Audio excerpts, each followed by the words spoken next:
Halo, what's up guys? Ketemu lagi dengan saya Artono di sini yang pastinya wong Jawa yang tidak meninggalkan Subosito. Oke guys, di video kali ini aku mau membahas mengenai apa ya, ini sebuah kisahku yang goblok banget tak bilang. Ditawarin jadi mandor tapi saya tolak. Loh, kok bisa? Daripada teman-teman penasaran, simak video ini sampai habis ya. Yuk, cus.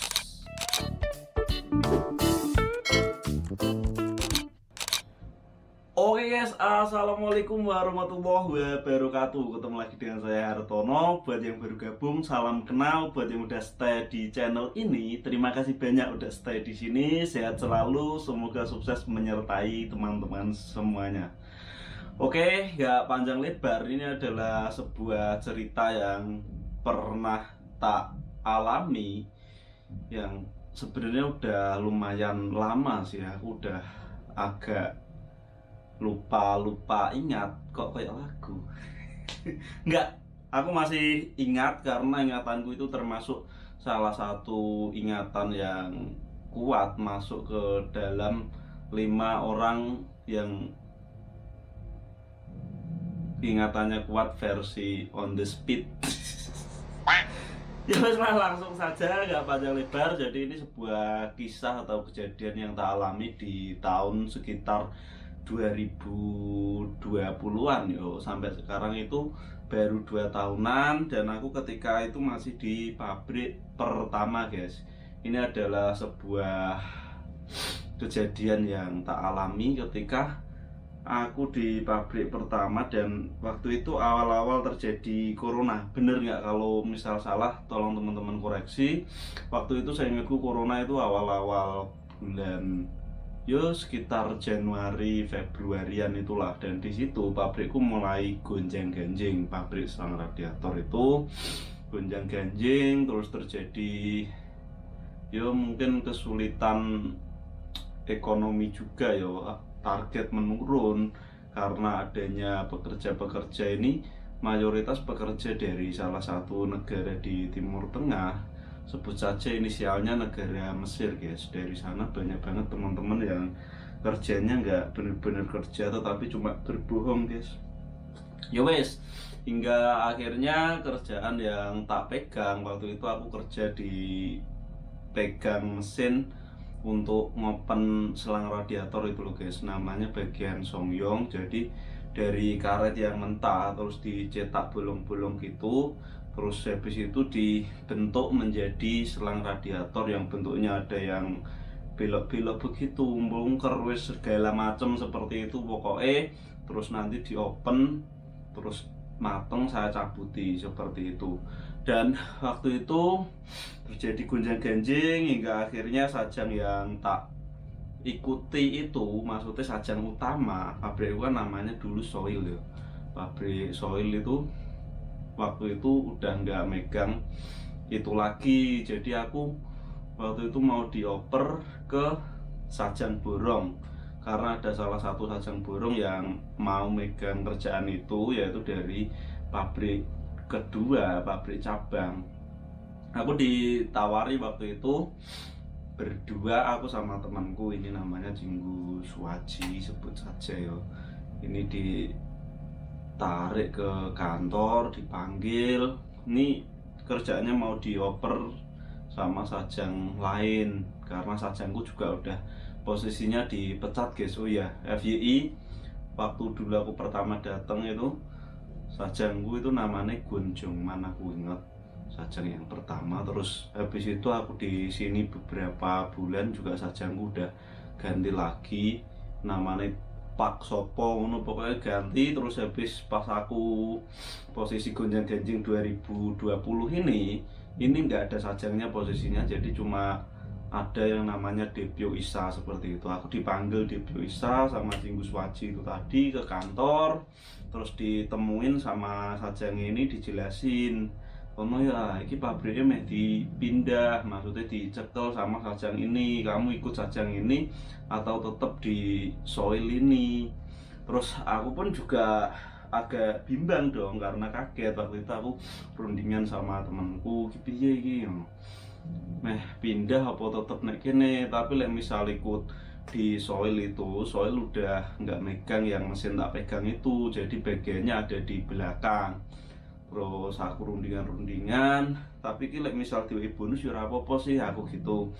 Hingga akhirnya aku rundingan ngomong lagi sama Sajang yang calon Sajang ini, minta bonus sebulan 300. Ya wes deal akhirnya sebenarnya dari Sajang yang mau megang ini deal, bonusnya 300. Sajang yang ngomong kamu nanti bagian ganti gembyong. Pikirku pun bagian ganti gembyong kan berdua siang malam itu, tak pikir juga masih kerja kayak biasa ditambah ganti gembyong seperti itu. Ini bakalan berat aku gitu. Terus nanya ke temanku lagi, ini gimana? Tapi kalau misal awalnya Dewi pindah statusnya pindah, kerjaan masih tetap di situ, statusnya pindah dioper ke Sajang itu, ke perusahaan itu, nanti kita nggak bisa reentry loh aku. Iya rasa reentry aku. Ya wes lah gak usah lah. Akhirnya kita nggak mau dan kita tetap bekerja di perusahaan yang pertamaku itu, dan waktu itu dioper di bagian belakang, bagian nyuci karet. Pas sudah nyuci karet juga nggak kesel sih ngono jari. Lah pas tak kerjain aku pun ikut iya aja. Setelah aku kerja nyuci karet itu malah capeknya itu lebih-lebih guys, karena nyuci karet kenapa kok capek, itu kan siang satu orang, malam satu orang. Itu yang belum lihat teman-teman bisa lihat deh videoku yang hari terakhir kerja, bisa diketik nanti tak kasih di sini ya ada linknya.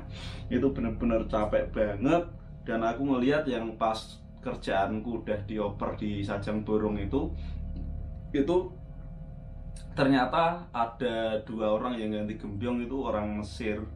Itu nggak kerja loh guys, ternyata cuma ganti gembyong itu top. Berarti tadi kalau misal kita mau, kemungkinan ini bisa jadi kita udah jadi mandor guys. Dia pangkat aku. Jujur waktu itu aku sempet agak ngerutu, agak nyesel kenapa aku nggak mau pindah aja.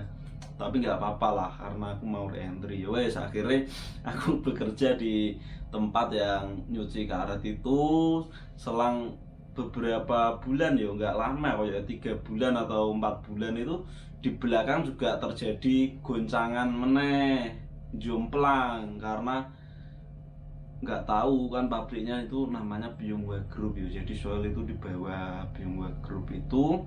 Hingga akhirnya ada sebuah keputusan dari atas, dari orang pusat, kalau misal pabrik yang tempatku nyuci karet itu ya masih pabrik pertama aku tadi, itu kerjanya mau dioper ke Sajang Borong yang lain plus di tempat lain. Hingga akhirnya aku pun nggak punya kerjaan, akhirnya aku deh situ udah dipegang Sajang lain, aku pindah ikut Sajang lain udah nggak bisa karena Sajang yang baru ini nggak mau ngambil kita. Dia pakai orang-orang Rusia dan orang-orang yang nggak berdokumen seperti itu, mungkin karena males ngurusnya yo.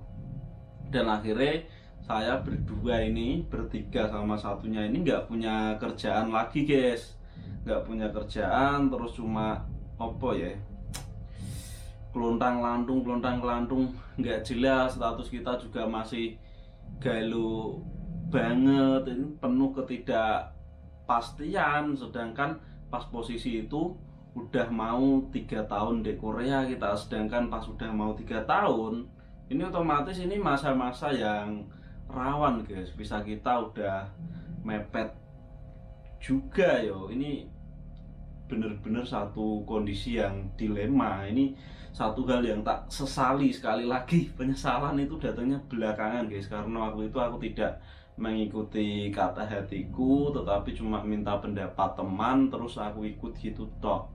Jadi untuk teman-teman mungkin kalau misal mau mengambil keputusan itu minta pendapat orang lain boleh, tapi kita harus punya pendirian sendiri seperti itu guys.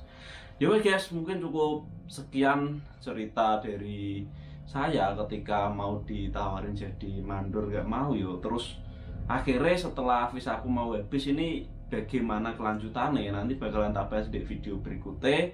Terima kasih sudah menonton. sampai selesai, dan jangan lupa untuk dukung channel ini guys dengan cara like, komen, dan juga subscribe agar channel ini terus berkembang dan saya semakin semangat untuk membuat kontennya. Terima kasih. Wassalamualaikum warahmatullahi wabarakatuh.